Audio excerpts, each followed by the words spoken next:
우리나라 사람들은 저마다의 보양식이 있습니다. 체력이 떨어지거나 더운 날씨가 되면 활동량이 감소하고 식욕이 떨어지게 되는데요.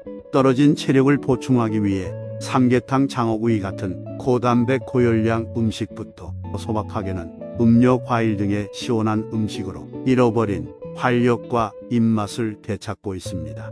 몸에 부족한 영양소들을 보충해주는 보양 음식을 적절하게 섭취하는 것은 좋지만 혈당과 혈압 등을 관리해야 하는 당뇨인의 경우 자칫 보양 음식이 되려 독이 될 수도 있습니다. 대표 보양식으로 알려져 있는 음식은 대부분 고단백, 고열량 식품으로 오히려 혈당을 급격히 상승시키고 합병증을 유발시킬 가능성이 있기 때문인데요. 당뇨가 있는 사람들이 보양식을 섭취할 때 주의해야 할 점들에 대해 알아보겠습니다. 안녕하세요. 건강에 대한 필수 정보를 전달해드리는 건강 배달원입니다. 당뇨인들이 조심해야 할 보양식 첫 번째는 삼계탕입니다. 대표적인 보양 음식인 삼계탕은 닭과 인삼, 마늘, 대추 등을 넣고 끓인 음식인데요. 흔히 닭가슴살은 스태미나에 좋은 식품으로 알려져 있지만 닭을 통째로 먹게 되는 삼계탕에는 껍질이 포함되어 있어 포화지방 섭취가 늘어날 수 있습니다. 따라서 식당에서 제공된 1인분을 모두 섭취하기보다 평소 한 끼 식사 시 열량과 비슷하게 양을 줄여 섭취해야 합니다. 또 삼계탕의 껍질을 피하고 국물 섭취를 적게 해야 합니다. 두 번째는 추어탕입니다. 추어탕은 생선으로 만든 음식이기 때문에 무조건 몸에 좋다고 생각하기 쉽습니다. 하지만 추어탕의 경우 한 그릇 분량의 지방 비율이 약 47%로 지방 함량이 많은 편입니다. 또 미꾸라지는 높은 콜레스테롤 식품에 포함되므로 먹는 횟수와 양이 많아지지 않도록 주의해야 합니다. 추어탕을 드셔야 할 경우에는 부족한 식이섬유소를 보충하기 위해 샐러드, 나물 및 김치류를 충분히 섭취하시기 바랍니다. 세 번째는 설렁탕과 갈비탕입니다.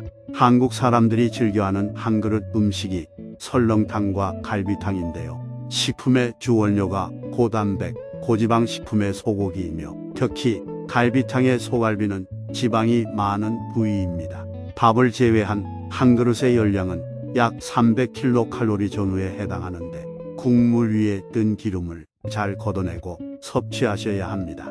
네 번째는 장어구이입니다. 장어는 대표적인 콜레스테롤 고함량 식품입니다.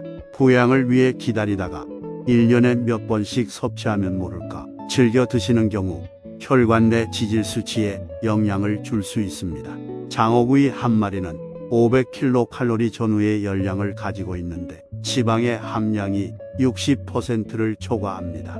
따라서 선택을 자제하고 한 번에 많은 양을 먹지 않도록 해야 합니다. 또한 양념구이의 경우 양념소스로 인한 혈당 상승도 잊지 마십시오. 장어구이를 섭취하는 경우 각종 쌈류나 고추, 생강, 오이와 같은 생야채를 충분히 곁들일 것을 권장합니다. 이렇게 당뇨인들이 먹으면 최악인 보양식들에 대해서 알아보았는데요.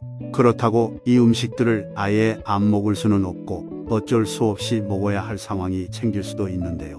이럴 경우 주의사항에 대해 중요한 세 가지를 알려드리겠습니다. 첫 번째, 제공된 1인분의 양에서 3분의 2 정도만 먹어 과식을 피합니다. 두 번째, 고지방 음식 대부분이므로 국물이나 껍질 등의 기름진 부분의 섭취는 자제합니다.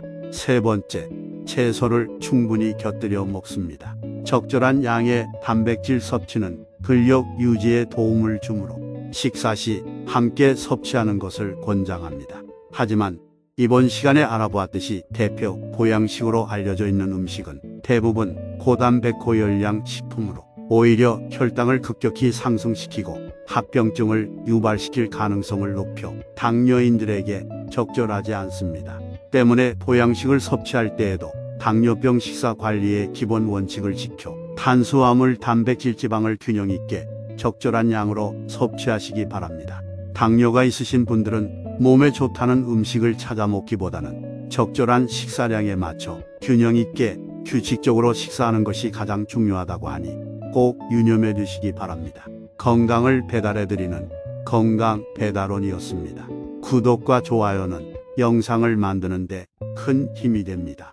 감사합니다.